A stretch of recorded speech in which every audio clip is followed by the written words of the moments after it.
C'est impossible parfois d'échapper au destin tragique que la vie nous apporte, là où plusieurs personnes disent qu'elles peuvent y échapper. Elle s'appelle Olga, fille de Elessine, âgée de seulement 6 ans et qui passe la plupart de son temps en vivant dans une immense peine. Tout le monde qui la voit dans son entourage dit que Olga est enceinte alors que ce n'est qu'une maladie. Les amis, voici ce qui lui est arrivé. Avant de poursuivre, prenez un instant et répondez à la question du jour dans les commentaires. J'ai une serrure mais pas de porte, qui suis-je? La réponse vous sera donnée à la fin de la vidéo. C'est pas la première fois que nous visitons cette famille. Pour être plus précis, c'est la 3e fois et voici leur histoire. Cette situation a poussé Olga à quitter ses études. Sa mère dit que sa fille souffre beaucoup et que c'est difficile de la voir ainsi. Étant une mère célibataire sans emploi considérable, c'est déjà difficile d'élever un enfant. Et la situation est bien pire car sans argent pour soigner sa fille, celle-ci voit sa maladie s'aggraver et devenir pire de jour en jour.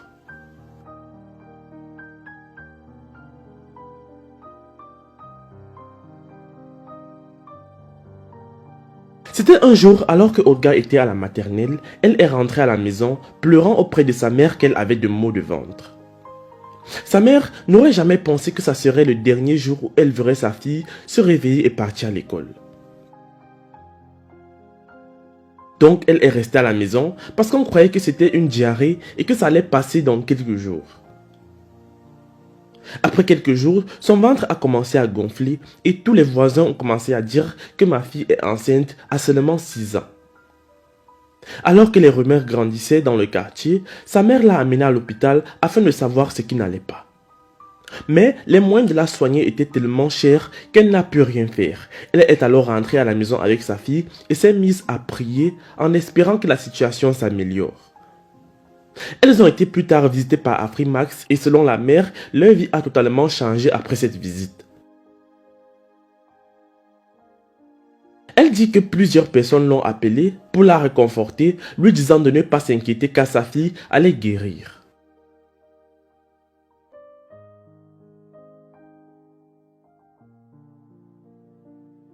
En attendant, elle a continué à lui donner des médicaments dans l'espoir qu'elle puisse se porter mieux un jour.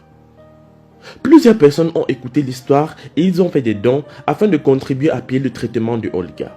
Car sa mère étant à la maison sans emploi, impossible pour elle de trouver un bon hôpital par ses propres moyens. Quelques jours plus tard, nous les avons visitées pour la seconde fois. Nous les avons offert tout l'argent qui a été contribué pour elles par des âmes de bonne volonté. C'était une immense joie pour eux de recevoir cet argent. On pouvait voir le sourire sur leur visage.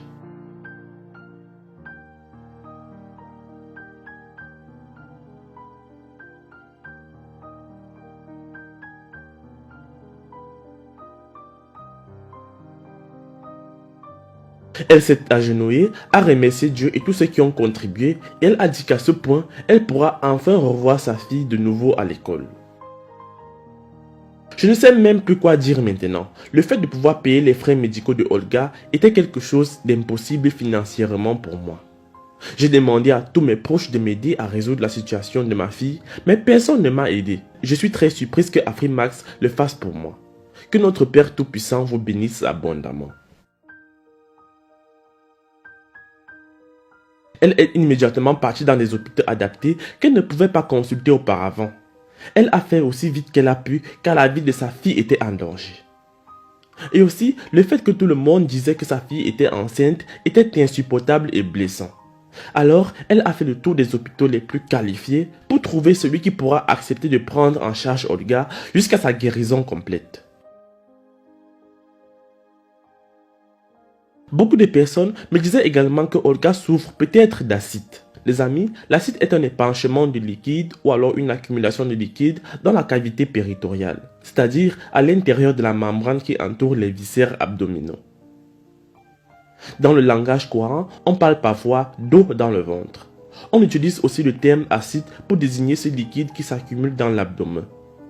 L'accumulation de liquide s'accompagne généralement d'un gonflement du ventre et d'une rapide prise de poids, de douleurs abdominales et d'une sensation de ballonnement. De grandes quantités de liquide peuvent également causer un essoufflement. Parmi les symptômes fréquemment associés, on retrouve notamment des nausées et vomissements, un gonflement des jambes et des chevilles, une indigestion, des brûlures d'estomac ou encore une perte d'appétit. Et la petite Olga n'avait malheureusement pas tous ces symptômes, en plus du fait de manquer d'argent pour les médicaments. Sa situation s'empirait alors de jour en jour. Après avoir fait plusieurs examens médicaux et des scans, on a finalement découvert ce qui n'allait pas avec le corps de Olga. Malheureusement, c'était son cœur qui était en panne.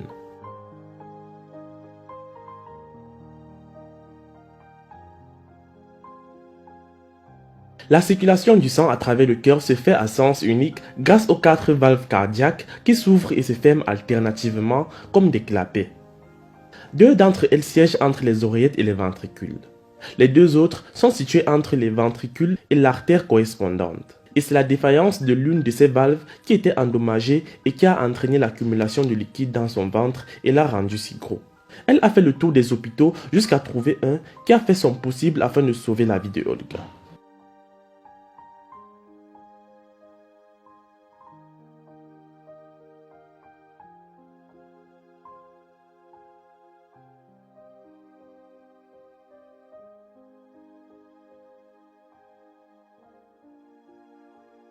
Ils ont intégré cet hôpital pour suivre un traitement, mais actuellement, sa situation ne s'est pas toujours améliorée. Le médecin a alors dit à Elestine que le cœur de sa fille nécessite une opération chirurgicale et que dans le pays, aucun hôpital n'a les moyens nécessaires pour mener à bien une telle intervention. Tout ce qu'il pouvait faire, c'était continuer à lui donner des calmants, mais que cela n'allait pas sauver Olga à la longue. Ces jours, elle dit que sa fille n'arrive plus à dormir. Elle passe la nuit à pleurer à cause de la douleur qui la submerge. Alors, Elestine met sa fille sur sa poitrine et la calme. C'est le seul moyen pour elle de parvenir à s'endormir. Elestine dit que si elle reçoit encore de l'aide, elle pourra transférer sa fille en Inde, car là-bas, il y a des hôpitaux de renom et de qualité qui pourront changer la vie de sa fille.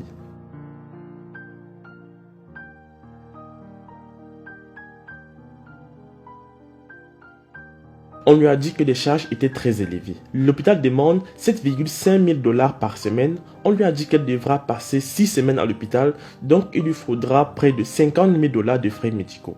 Elestine et sa fille sont rentrées à la maison et la situation s'est empirée. Tout le corps de Olga a commencé à gonfler et elle est alors repartie à l'hôpital. Son état s'est un peu stabilisé, mais son ventre n'a pas baissé de volume.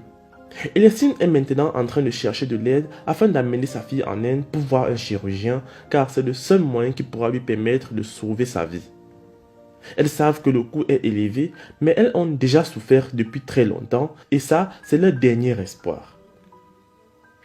Le monde nous regarde. Je sais qu'il existe des gens bons sur cette terre. S'ils peuvent juste m'aider à traiter Olga comme ils l'ont fait auparavant, je sais que cela est possible.